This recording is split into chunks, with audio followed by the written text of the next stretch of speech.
So hi, this is Prabhat Ranjan और आज की इस वीडियो रिव्यू कर रहे होंगे ओसवाल का JEE mains mock test paper book for JEE mains 2024। तो आपका जेई मेंस 2024 का नया सिलेबस आ गया है, तो उसी नए सिलेबस पर बेस्ड हमारा ये मॉक टेस्ट है ओसवाल की तरफ से, जिसमें जेई मेंस के 10 मॉक टेस्ट पेपर्स दे रखे गए हैं। हालांकि इस बुक का मैंने ऑलरेडी रिव्यू वीडियो बना दिया था, लेकिन उस वीडियो में काफी सारे स्टूडेंट्स को बहुत सारे कंफ्यूजन थे। तो आज के इस वीडियो में एक बार वापस से क्विकली रिव्यू करते हुए उन सारे डाउट्स को क्लियर कर रहे होंगे। तो सबसे पहला पॉइंट तो आपको यह ध्यान रखना है कि इस एक सिंगल बुक में आपको फिजिक्स, केमिस्ट्री, मैथ तीनों का ही मॉक टेस्ट पेपर देखने को मिलने वाला है। मॉक टेस्ट पेपर के अलावा और बहुत सारी चीजें हैं इस बुक में, तो अगर हम क्विकली डिस्कस कर ले कि बुक के अंदर क्या सारी चीजें दी गई है, तो सबसे पहले आपको 10 tips to crack JEE mains देखने को मिलेगा। आप यूट्यूब पे सर्च करते हो भैया कुछ स्ट्रैटेजी बता दीजिए जिसमें हम जल्दी से जल्दी फर्स्ट अटेम्प्ट में जेईई मेंस क्रैक कर ले, तो क्विकली 10 पॉइंट्स के अंदर आपके स्ट्रैटेजी जो क्विक आप जान सकते हो वो सारी चीजें दी गई हैं। फिर आपका जेईई मेंस ट्रेंड एनालिसिस 2019 से लेकर 2023 तक, तो 2019 से लेकर 2023 तक के कुछ सिलेक्टेड पेपर्स के ट्रेंड एनालिसिस दिए गए कि किस शिफ्ट में किस चैप्टर से कितने क्वेश्चंस पूछे गए, तीनों ही फिजिक्स, केमिस्ट्री, मैथमेटिक्स में, कि इस पर्टिकुलर चैप्टर से अच्छा इतना क्वेश्चन आया था तो मेरा ये चैप्टर इतना प्रिपेयर है तो इस चैप्टर को मुझे इतना प्रायोरिटाइज करना है, वो आप ट्रेंड एनालिसिस से डिसाइड कर सकते हो। क्योंकि हमें पता है कि जेईई मेंस में सारे चैप्टर्स कर पाना पॉसिबल नहीं, और खासकर फर्स्ट अटेम्प्ट में अगर आप बहुत शुरू से प्रिपरेशन नहीं कर रहे हो तो हमें प्रायोरिटाइज करना पड़ता है कि किन चैप्टर्स को पहले फर्स्ट प्रायोरिटी पे करें और किन्हें सेकंड प्रायोरिटी, किन्हें थर्ड प्रायोरिटी, और अगर छोड़ना पड़े तो किन चैप्टर्स को छोड़े, तो आप ट्रेंड एनालिसिस से पता कर सकते हो। नेक्स्ट है आपका latest and updated syllabus for JEE mains. तो आपका जेईई मेंस 2024 का जो लेटेस्ट सिलेबस है आपका फिजिक्स, केमिस्ट्री, मैथ तीनों के लिए इस बुक में दे रखा गया है।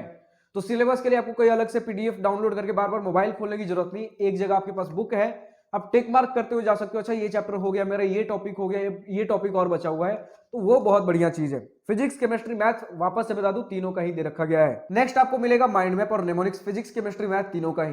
तो माइंड मैप बेसिकली होता है कि आप शॉर्ट नोट्स तो बनाते ही हो रिवाइज करने के लिए लास्ट मोमेंट पे, तो शॉर्ट नोट्स में आपके बेसिकली सिक्वेंशियल ऑर्डर में होते, चीजें बोरिंग हो सकती है, याद रखने में टाइम लग सकता है, बट माइंड मैप में एक पिक्टोरियल फ्लोचार्ट फॉर्म में दिया गया था। ऑफ कोर्स पिक्चर्स नहीं होंगे, डायग्राम्स नहीं होंगे, लेकिन लाइक चैप्टर का नाम दे दिया गया, एक पेज में ही एरो की बना के छोटे छोटे डब्बों में जो भी इंपॉर्टेंट पॉइंट्स, की पॉइंट्स है, वो सारी चीजें कनेक्टेड वे में दिखाई जाती हैं।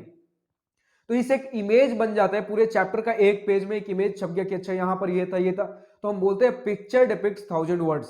तो एक शॉर्ट नोट से कंपैरिजन में माइंड मैप याद रखना ज्यादा आसान होता है। नेक्स्ट आपको देखने को मिलता है नेमोनिक्स। नेमोनिक्स बेसिकली होते हैं कि जेईई मेंस हम जानते हैं एप्लीकेशन बेस्ड प्रैक्टिकल पेपर होता है, जिसमें हमारे न्यूमेरिकल्स बहुत ज्यादा होते हैं, कॉन्सेप्ट समझने पड़ते हैं, बट कुछ चीजें हमें रटनी भी पड़ती हैं। तो हमारा तो पूरा माइंडसेट होता है समझने वाला, तो रटना कई बार कुछ स्टूडेंट्स के लिए डिफिकल्ट हो जाता है। तो इस केस में हम नेमोनिक्स का सहारा ले रहे होते हैं, जिसमें किसी भी पार्ट को अगर कुछ लंबा चौड़ा टर्म है तो उसे हम कहानी के टर्म में या फिर किसी इंटरेस्टिंग सेंटेंस के फॉर्म में याद रख रहे होते हैं। तो आप एक नेमोनिक का स्क्रीनशॉट देख सकते हो, एक पेज का मैंने लगा दिया है, तो इससे आप आइडिया ले सकते हो किस प्रकार का नेमोनिक्स दिख रहा होता है। तो इसी प्रकार से पहले फिजिक्स के माइंड मैप्स सभी चैप्टर के, फिर सभी चैप्टर के नेमोनिक्स, फिर केमिस्ट्री के सभी चैप्टर के माइंड मैप, फिर सभी चैप्टर के नेमोनिक्स, फिर मैथ के सभी चैप्टर के माइंड मैप और सभी चैप्टर के नेमोनिक्स। इसके बाद आपको इस बुक में देखने को मिलेगा मॉक टेस्ट पेपर। तो मॉक टेस्ट पेपर किस प्रकार से है, तो जैसे पहला मॉक टेस्ट पेपर 1 है, तो उसके जो भी आपका एग्जैक्ट जेईई मेंस का पैटर्न होता है, जिसमें फिजिक्स, केमिस्ट्री, मैथ तीनों में ही 30-30 क्वेश्चन होते हैं, और 30 में से हर सब्जेक्ट में आपको 20 क्वेश्चन एमसीक्यू दिया जाता है, और उसके बाद 10 क्वेश्चन न्यूमेरिकल बेस्ड, जिसमें उन 10 क्वेश्चन न्यूमेरिकल में से किन्हीं 5 क्वेश्चन का आपको आंसर करना होता है। तो इसी प्रकार से आपके बिल्कुल जेईई मेंस पैटर्न पर, ऑफ कोर्स जेईई मेंस का पेपर है तो जेईई मेंस का पैटर्न होगा। मॉक टेस्ट नंबर 1 से लेकर 5 तक में सबसे पहले क्वेश्चन, फिर आंसर की में सबसे पहले क्वेश्चन नंबर देखने को मिलेगा, फिर उसका करेक्ट आंसर क्या है, और उसके बगल में वो पर्टिकुलर किस टॉपिक से था, ताकि अगर मेरा कोई चैप्टर या फिर कोई टॉपिक वीक रह जाता है वो मैं यहां से फिगर आउट कर सकूं। लाइक अगर कोई क्वेश्चन गलत हो गया तो मैं वहां तुरंत देख सकता हूं अच्छा ये इस टॉपिक से था।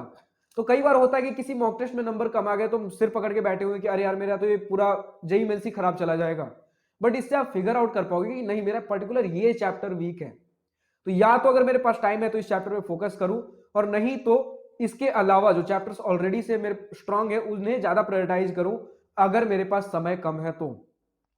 ये सारी चीजें हो गई। अब इसके बाद आंसर की बाद आपको सॉल्यूशन देखने को मिलेगा, डिटेल्ड सॉल्यूशन, और किन्हीं किन्हीं क्वेश्चंस के तो आपके शॉर्टकट मेथड्स भी दे रखे गए हैं अगर जरूरत है, मतलब उसका शॉर्टकट मेथड पॉसिबल है तो शॉर्टकट मेथड्स भी दिए गए हैं सॉल्यूशन के।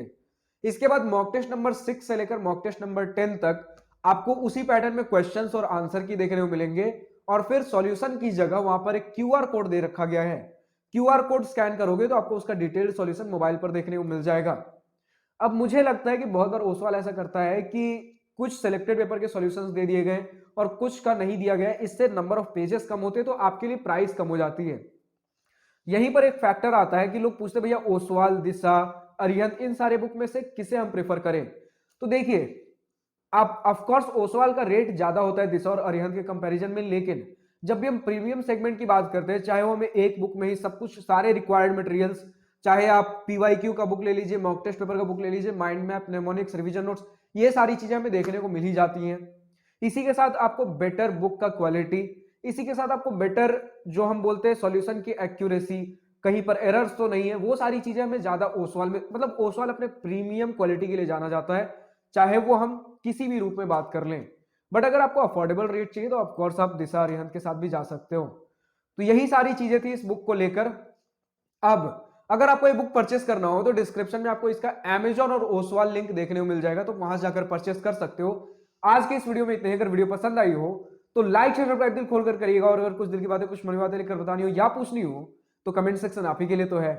Thank you for watching this video. Good bye, nice day, wish you all the best for future, enjoy your journey.